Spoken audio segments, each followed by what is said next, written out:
56,907 vaccines on our Super Pfizer weekend. So that is absolutely tremendous news.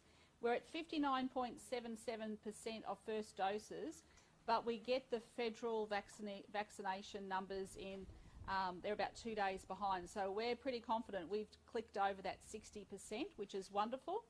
And we have 41.47% of eligible Queenslanders fully vaccinated, which of course is really good news as well. However, we need to drive those vaccination rates up even higher. So can I stress to Queenslanders, please continue to get vaccinated. If you have not been vaccinated, now is the time. So make sure that you either ring your local GPs, go to one of our vaccination hubs, and of course we've got the Moderna coming in to the pharmacies as well on the weekend. And now, if you think about it, having had that number of people vaccinated, 56,907, Adrian, think about the size of Hervey Bay. So yeah, that's right. The equivalent of having the entire population of Hervey Bay vaccinated over the weekend. Right. But we need even more. We have got a sense of urgency here, everyone. We have got to get people vaccinated because we don't want to see our hospitals overwhelmed and our people sick and the consequences that can come with long COVID if we get a Delta outbreak here in Queensland. So we have to be absolutely super prepared. So that's my question, my issue for Queenslanders. And what we're trying to do here in Queensland is protect our freedoms. In Victoria and New South Wales, they're trying to get their freedoms back. So you would have heard Victoria talking about having 30 people for Christmas dinner. We have 100 people allowed to come to your homes at the moment in Queensland. We're about protecting our lifestyle, protecting our freedoms, and that's why the vaccination is so important. And just before I hand over to the Health Minister, I just wanted to mention that we're very pleased to bring the Cabinet to Hervey Bay. We've got a great investment happening here in the local high school. We've got a brand new STEM building which is behind us here, which will be completed around October. We've got between 25 and 50 local people on site that are constructing that. And having met the school captains who have come in from their holidays, thank you very much for doing that. I know they know how important it is to have this infrastructure here for their local school, and plus a performing arts complex that was opened by the Minister early this year. We've also had massive investment into the emergency department here at Hervey Bay. There's road upgrades happening, and of course this is a beautiful place of Queensland. It's school holidays, and I'm quite sure there's a lot of families out and about. Like across Queensland, I understand the Gold Coast has got record numbers at the moment with people backing the industry there. I've heard from my staff it was difficult to get accommodation in Hervey Bay, so obviously it's a very popular tourist destination, and we're hearing that around the coast. So Queensland, let's get out and support Queenslanders as we know how to do that. So I'll hand over to the Health Minister, then Minister Grace and Adrian will say a few words, and then we're happy to take a few quick questions. Thank you, Premier. So as reported, we have 2 new cases here in Queensland. One's overseas acquired and detected in hotel quarantine. The other one is domestic, acquired in New South Wales and in hotel quarantine. So identified that they were positive on day 1 in hotel quarantine and flew in from New South Wales on the 17th of September on QF 516 through the Brisbane domestic airport. He was fully vaccinated, and so we don't have a lot of concern in relation to this one because any flights coming in from New South Wales are deemed red flights anyway. So people getting off those flights are deemed to potentially be infectious and are generally going into hotel quarantine. So we're pretty confident that there's low risk in relation to that case. And of course the other one is overseas acquired in hotel quarantine. We do have one other case that isn't classed in our numbers or identified in our numbers today. This is a person who has tested positive in the Northern Territory who has transited through Brisbane domestic airport. So they have flown from Newcastle to Brisbane on the 17th of September, spent about 4 hours at the domestic airport that day, and then travelled on to the Northern Territory and tested positive there. So we are just having a look. That person arrived on JQ 484 at 5:10 p.m. on the 17th. So we will potentially be putting up information about the length of time that that person was there and the gate that they left from.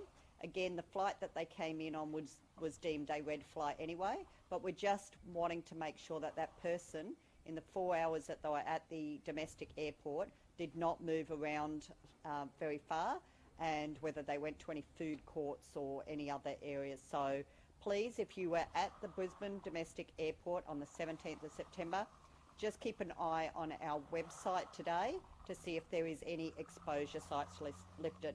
Now, as the Premier said, amazing results. Super weekend was just that. Everyone came out in huge numbers and got vaccinated. So 56,907 vaccinations over the weekend. This brought our total that Queensland Health administered in just 7 days to 178,808. This is over 32,500 more than a week ago. So well done to all of our health workers who came out and manned those vaccination hubs on the weekend, to all of our care army, to the SES, to the police who are all there helping manage lines. Thank you to the public for coming out in huge numbers and your patience, bringing water and hats and sunblocks. I even saw some brought their own chairs with them. So thank you, because of you, we are seeing a huge uptake in our vaccination numbers. But as the Premier said, we need more. Now, we don't know what our percentages are based on our weekend vaccination rates, because the Queensland's vaccination numbers are updated by the Commonwealth 2 days behind. So we'll know in the next couple of days exactly what that uptake meant. But what we do know is we would have ticked over the 60% mark of first vaccinations, and we were sitting on 41.47 fully vaccinated on the 18th. So with our weekend, the GPs, who we know were working hard on the weekend, and our community pharmacies, I know we've topped the 60%, so well done, Queensland. Keep coming out and getting tested, any symptoms whatsoever. I've already driven past a drive-through testing clinic this morning and saw cars lined up, so well done, Hervey Bay residents, for coming out and getting tested. It's really important that we keep getting tested and, of course, keep coming out and getting vaccinated, because that will ensure that we can protect the great lifestyle that we have here in Hervey Bay and right across Queensland. Thank you. Grace? Thank you. Thank you, Premier, and great to be here with local member Adrian Tantari and the Health Minister. And can I thank the students, the school leaders at Hervey Bay State High, for coming out. It's the school holidays and they're all decked out in their uniforms and have made a special effort to come out this morning. And can I thank the Principal and Deputy Principal as well for being here. This is a wonderful school, a growing school, 1,300 students, and we know that it continues to grow, and we've invested about $21 million in this school with a beautiful brand new performing arts complex of around $11 million investment, and we have a brand new STEM building and they're working on there now. We've got Ben and Tony here from Evans Built, and about up to 50 workers that we've had on this site right here locally in Hervey Bay, you know, as part of our economic recovery and providing great facilities in schools right throughout Queensland.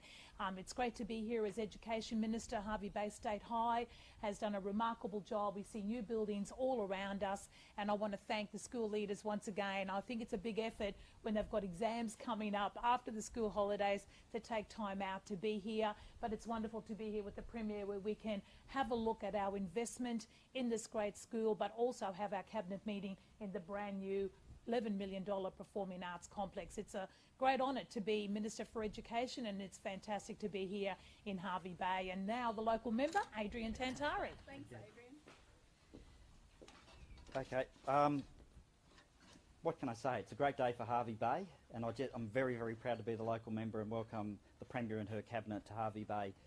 As ministers and the Premier said, Hervey Bay's moving forward in leaps and bounds since the last election. Obviously, we've had a lot of investment in the area, and the ministers are going to get that opportunity to go around Hervey Bay and see the investment that's being done here in Hervey Bay. As the Premier said, we've got the new Cultural Arts Centre here that's been developed and opened just recently. We've got the new STEM building that's being opened, over $5 million, as well as the mental health unit that's being built just over on the hill, $34 million, plus various other works that's going on. This is an example of what's happening when you have a local member in government, but it also provides an opportunity for the local residents here, plus the community leaders, to actually meet the Cabinet and the Premier face to face and talk about the projects, the programs, our aspirations, hopes for the future, and really leaves us in good stead in what we want to do here in Hervey Bay. And I'm really proud as local member to have the Cabinet here, and I really do thank the Premier for. We put out a request when the Premier first arrived just after the election. She said, I'll be back in Hervey Bay as soon as possible. Obviously COVID got in the way, but as soon as she could get here, she got here with her Cabinet, and I really thank you, Premier, for coming to Hervey Bay, and the residents are really looking forward to the opportunity to speak with you, and so are the community leaders and business leaders here to just speak about what's happening in Hervey Bay. Thank you. I'm happy to answer a few quick questions before our Cabinet meeting. Premier, do you have an age breakdown from the vaccinations that happened over the weekend? Look, we'll get that out for you, but at the moment, because so many people got vaccinated, I'm just so proud of Queensland for coming out. And just some local figures I've got here as well, just about who came out here locally. Let me just grab those. We had, in the Wide Bay, we had 734 and Hervey Bay came out to get vaccinated. 959 in Bundaberg, 246 in Maryborough, and 116 people in Childers. So great to see Wide Bay coming out and getting vaccinated on the supervisor weekend. Premier, walk-ins were permitted across the state of vaccination hubs. Was that successful, and can we expect to see? It was so successful. We're going to have some meetings, but I'm pretty confident we are going to look at having them in the future as well.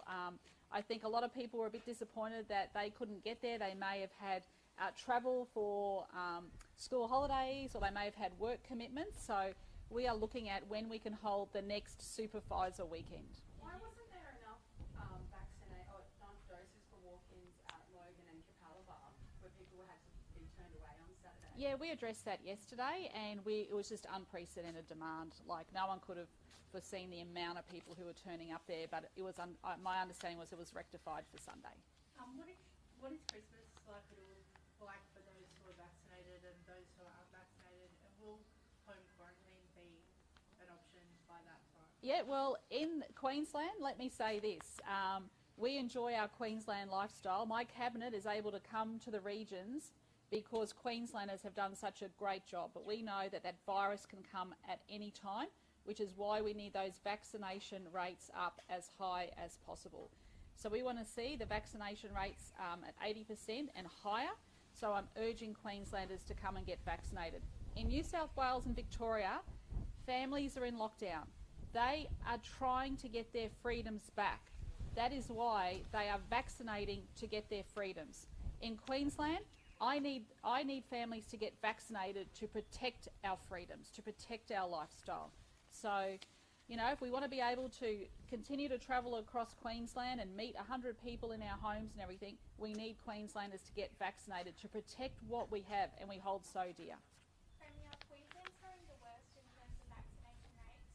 Do you think these super vax weekends are the key to putting us ahead of other states? I think they're working really well because on weekends we know that people are busy during the week, and on weekends they can go and drop into their local centre to get vaccinated. But we also know Moderna's coming, so people have the opportunity to go to their local pharmacies. There's more GPs coming online. They'll be able to go to their GPs and get vaccinated closer to home. But I think it's, you know, the supervisor weekend showed us that Queenslanders were willing to come out in droves. We've also had pop-up clinics at some of our sporting events on the weekend, which helped as well. And just in relation, let me just address your issue about vaccination rates. New South Wales is going through a big outbreak. They were given more supply. Victoria has an outbreak. They were given more supply. We get the supply, we'll get it out into people's arms. In New South Wales and Victoria have released their roadmaps out of COVID, and obviously their situation is very different to ours here. But Completely what does the different future to look ours. like for us, particularly when we reach that 70 to 80% double dose? Well, at the moment, we're seeking to get those higher rates of vaccination to protect our lifestyle. So you're talking, if you look at their roadmaps are actually less than what we are enjoying in Queensland at the moment. So if you get vaccinated and we get high rates of vaccination in Queensland, we won't have to go backwards. So we want to go forwards. When can Queensland expect a plan about when the borders will open? Well, that depends nationally on when the whole of the country reaches a particular threshold, and the Doherty Institute is working on those issues for National Cabinet at the moment. My understanding is that National Cabinet will meet in a fortnight's time. Okay? Premier, a question as well about the Palaszczuk hospital. Could you explain the terms of reference? I might get the Health Minister to address that one. Is that all right? Thanks. So the terms of reference have been set by the chair of the Metro North Hospital and Health Board. They've engaged an independent specialist from interstate to do this review. This is the proper course, I would expect, as our hospital and health services are all independent statutory bodies, to take this course of action.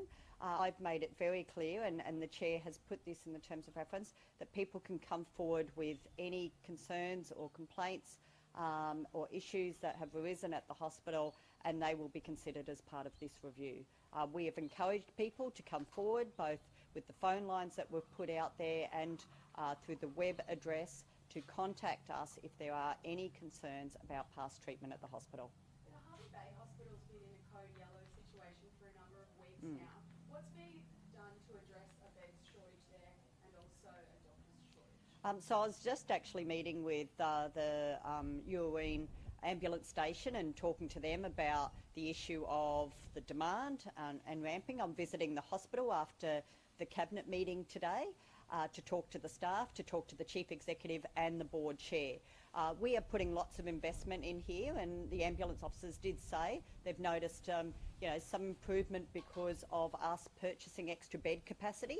We're certainly, as Adrian said, investing in the hospital here, but I want to hear firsthand what they're doing locally. We've put over $267 million extra into the system in the last 6 months to create bed capacity where we are seeing those demands across Queensland. So I'm really keen and looking forward to meeting with the staff, meeting with the executive and the board today to hear what they're doing locally to ensure that we can improve those responses. Will you be looking into the level 3 of the emergency department that's a vacant level? So I'll be talking to them about all the initiatives they are taking already and what they're planning to take to deal with the pressures, because it's not just about emergency department. The reason people end up in ambulances and in our emergency departments is bed capacity in the hospital itself. So that's why we've invested in extra beds, both in the public and private sector, because if we can free up beds, it means people can move through emergency departments far quicker, and that's our objective. Borders reopen, are you confident that regional hospitals will be able to cope with the extra demand? Well, we've been very fortunate because we've managed to contain the virus and stop a broad spread in our community in Queensland because of the decisions we've made. We've been planning with our hospitals right across Queensland from day one how to manage a big outbreak, and we are doing the work right now. How do we plan for the next stage and to manage COVID in our communities? I can tell you what I don't want to see. I had to wake up yesterday morning and read that New South Wales had just hit 55 people dying in 5 days. These deaths are being announced via Twitter now. You can imagine how those families feel. It is devastating. 55 people in 5 days. We've had 7 people sadly pass since the start of the pandemic over 18 months ago in Queensland. So we are very well placed. Every hospital I visit, small and large across Queensland, have adapted the way they are managing their hospitals and have spaces reserved. They have staff trained up. We have the PPE supply. I have absolute faith in our hospital system and our staff to manage COVID going forward. Okay, all right. We have to go to Cabinet, guys. Sorry. We'll see you tomorrow. And this afternoon. Premier, we're just going to start. Yeah. That concludes Standing the Girls.